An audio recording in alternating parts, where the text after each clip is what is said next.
మా వైపు నుంచి మీకు కొన్ని రికమెండేషన్స్ ఉన్నాయి, ఏ పుస్తకాలు మీరు చదవాలి అని. ఒకటి తప్పకుండా భగవద్గీత చదవాలి. ఎందుకంటే Bhagavad Gita manual for human body అని అంటారు. ఒక మషిన్ వచ్చినప్పుడు మనకు ఒక మాన్యువల్ వస్తుంది, ఫోన్ కొన్నప్పుడు ఒక మాన్యువల్ ఇస్తారు, ఏది నొక్కితే ఏం అవుతుంది అని. అలానే ఈ శరీరం కూడా ఒక మషిన్. ఆ మషిన్ని, మానవ జన్మ అనే ఒక మషిన్ని కూడా ఎలా వాడుకోవాలి, ఎలా దాన్ని మార్చుకోవాలి అనడానికి ఇచ్చిన మాన్యువలే భగవద్గీత.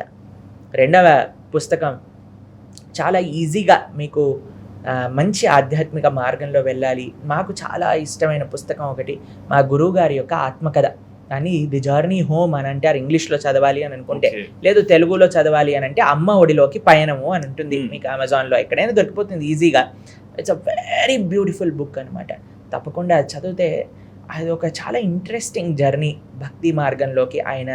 వారు ఎలా జర్నీ చేశారు సనాతన ధర్మం వైపు అనేది చాలా బ్యూటిఫుల్ బుక్. అది జర్నీ హోమ్ అని ఇంగ్లీష్లో, లేదా అమ్మ ఒడిలోకి పయనం అని తెలుగులో ఉంటుంది అనమాట.